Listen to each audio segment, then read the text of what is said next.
Hello again, everybody.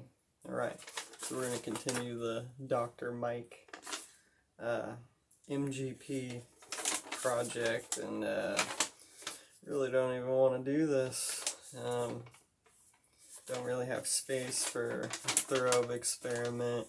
Don't really have a purpose because my yields are perfectly fine. They're comparable to what other commercial producers are getting, so I don't know, but maybe we'll go on and just try it out for the sake of the experiment. We got the stuff. The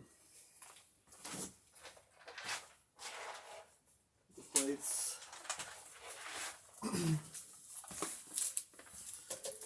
That were inoculated with the powder.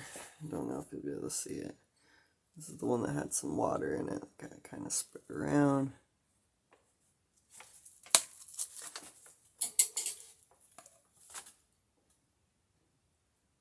So, I mean, we are only seeing bacteria for the most part. This is on water agar. No growth. That was the powder solution, powder mixed with water. This was the powder alone, straight on agar. No growth.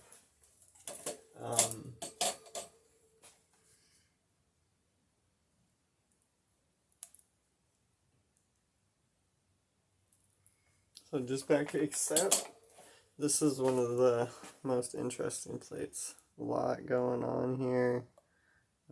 Almost looks like some sporulation from some sort of mold over here. It's really hard to get a good view on these, but all the other ones came back clearly just bacteria. Should probably take the lid off one of these and get a closer look. I'll probably do that before I throw these out. It's one final inspection. Anyway, so we're going to look at kind of the instructions for application real quick. So we got MGP. Step 1.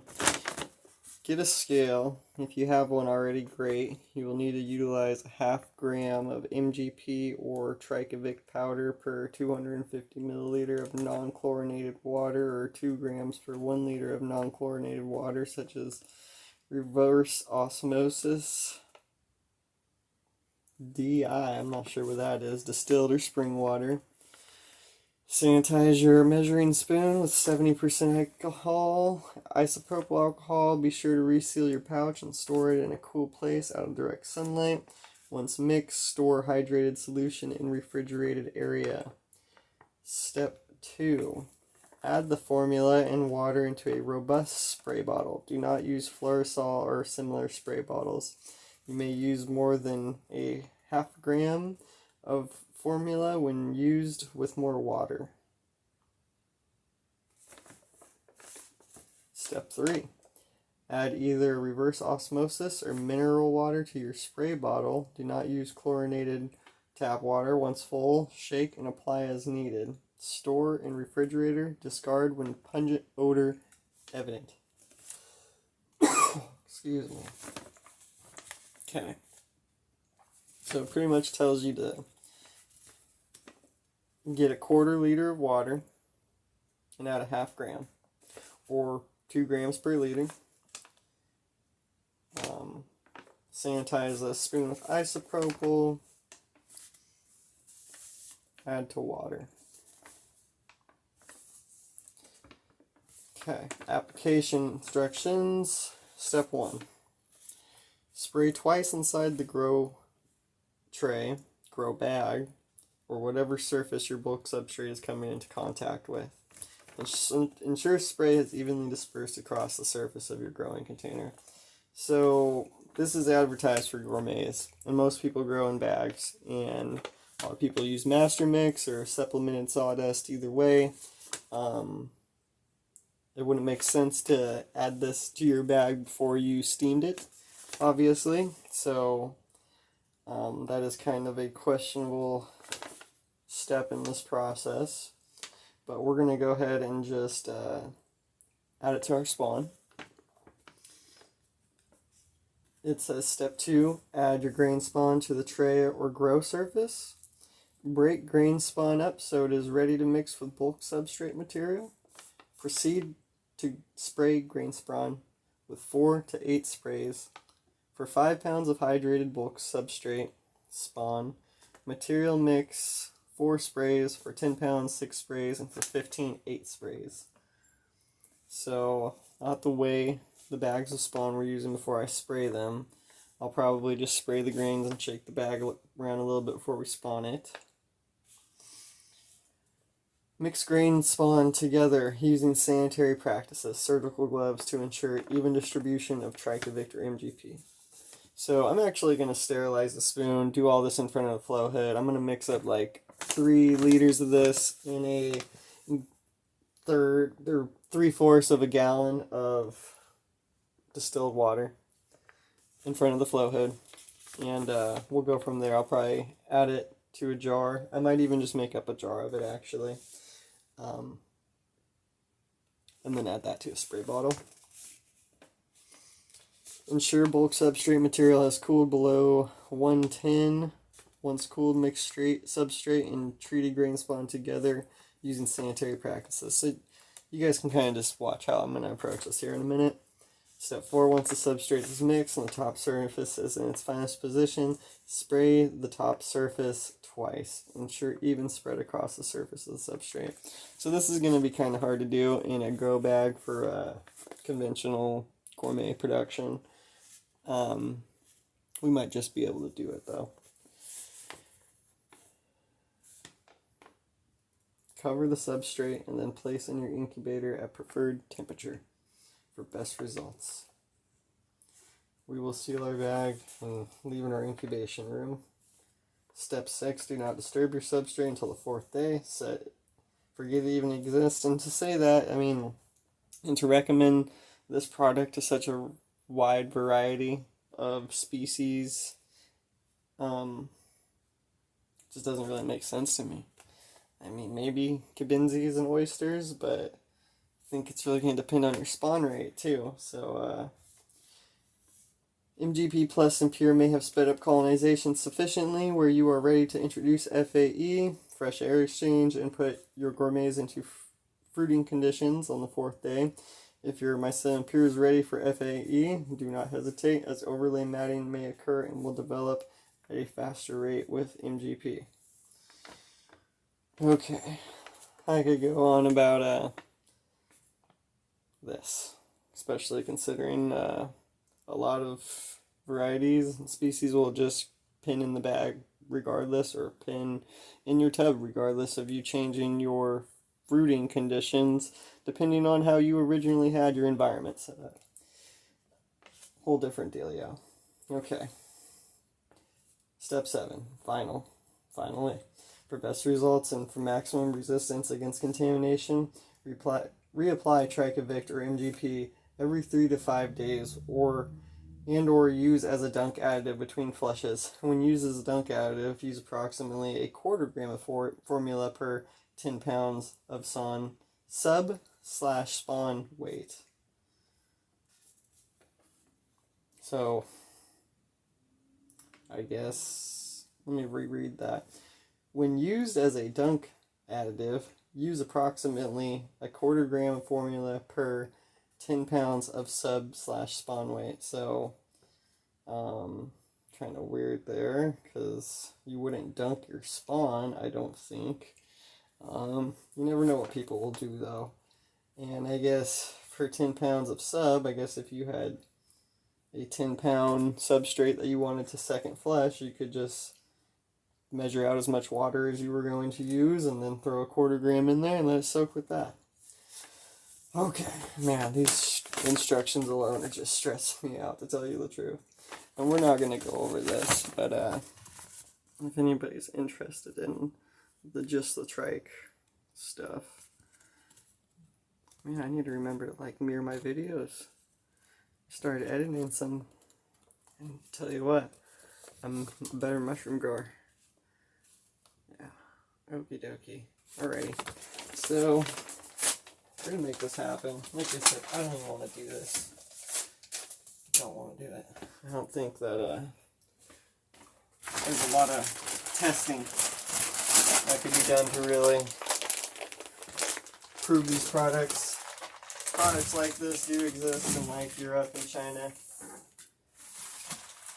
but I just don't know how much it could really increase our yields or speed. I mean, maybe it could, so I guess that's what a part of this experiment is for. If it did work out, if it was something really great and exceptional, I'm sure that there's ways that we could cultivate this, especially cultivators that already have a laboratory and are already cultivating like fungi, essentially, you know, culturing it, whether that's here or in a liquid broth. And I was gonna culture a liquid broth of it also, but I thought really there'd be no reason for the experiment at this point. But culturing these bacteria, beneficial bacteria, and creating these powders by ourselves. So, but we'll see.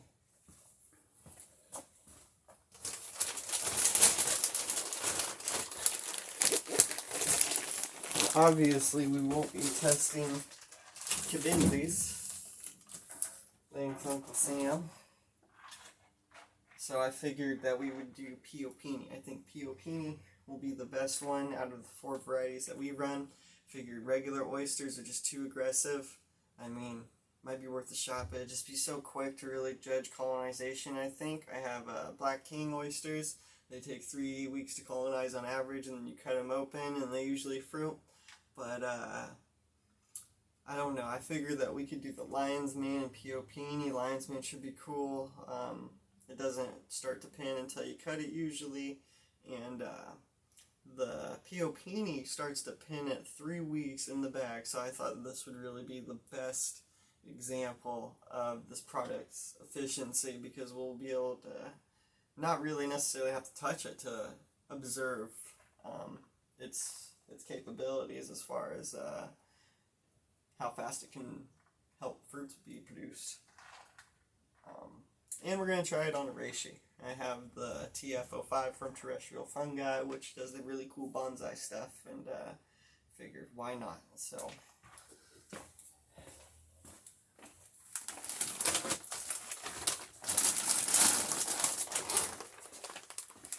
I figured we'd do 2 Piopinis with, 2 Piopinis without, 2 Lion's Manes with, and then 2 Lion's Manes without.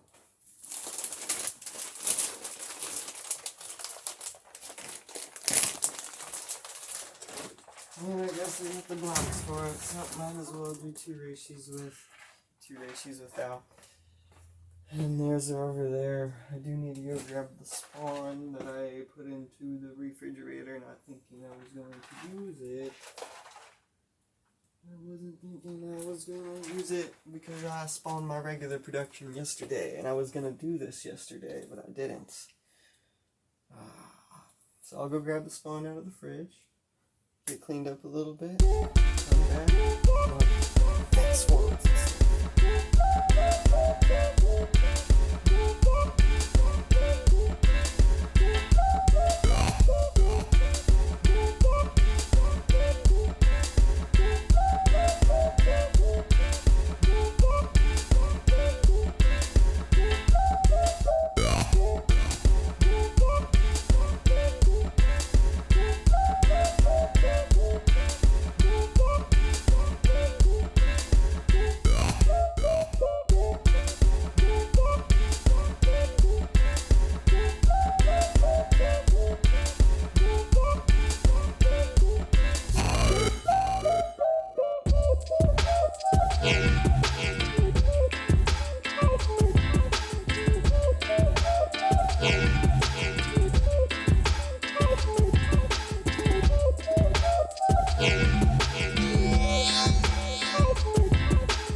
So, thoughts on that?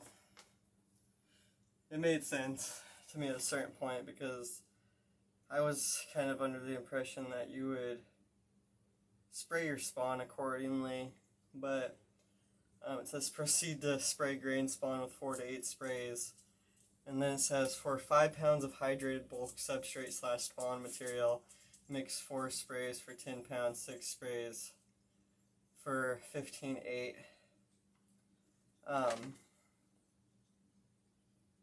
I went ahead and did 8 on them. It is a 10-pound block, but I feel like I was getting some small sprays. I tried to keep it narrow, I guess, so it didn't get all over the bag, and just being kind of intentional with it. And I mean, that's going to be variabilized depending on what spray you're using anyway. And I guess that's one thing I kind of want to touch on. I mean, there's just so many variables in this. Even testing is hard, and that's why they should do the testing. There's some research done on these types of products, and they do seem beneficial, but you know, you can't just assume anything about anything anybody's selling, I guess. So it would be nice if the company had some sort of trials, I guess you could say. So, I mean, that said, there's so many variables. All the blocks weigh different amounts. I wrote all that down. They're within, you know, just like a 1/10 to a 20th of a pound difference. I gave them all the same amount of spawn. Gave them all 30% of a pound of spawn. Except for the reishi, they got 40% of a pound, just because I overweighed the first one and decided to roll with it. So, with all that said, more variables. I'm going to put all these on the same shelf and keep that as consistent. Also, I'm going to keep it as consistent as possible in the fruiting room. Yeah, I'm sure we could come up with other variables all day. We're just going to go ahead and mix these up, put them on the shelves, and keep an eye on them. I think I did the best I could. Yeah, again, just so many variables. I'm really trying to do my best for this test. Don't have a lot of space. Takes a bit of time. This video takes time. Documenting it nonetheless takes time. But yeah. And really, it's like I could care less about this stuff because I feel like I'm okay on it. It's just like I've wondered about it enough, so let's at least give it a shot.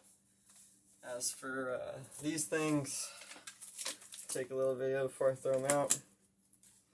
The powder or the solution is going to get refrigerated.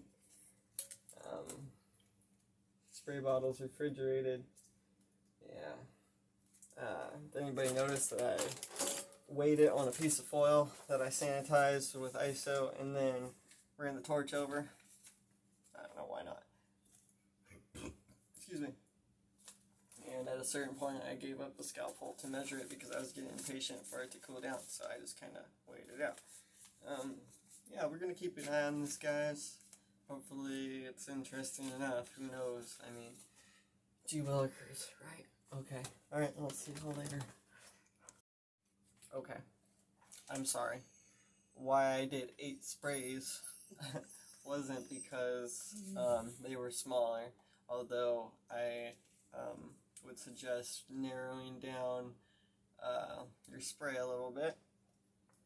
It says to spray the bag twice after it's mixed. Okay, touch on that real quick. That would just be a huge extra step in production, and that alone would be something to deter me from the product for commercial use. So we just did it like we did. We added the 2 extra sprays along with the 6 that it recommended for a 10-pound block. So sorry for the confusion earlier. That's why we did that. Yeah, because I just don't think it's feasible to like remix, cut the bag open again, reseal it. Like it's gonna add minutes to hours, you know, over the time of years and decades. So 8 sprays to a 10-ish pound block. Keep an eye on these guys. let you know if I think of anything else. Ciao.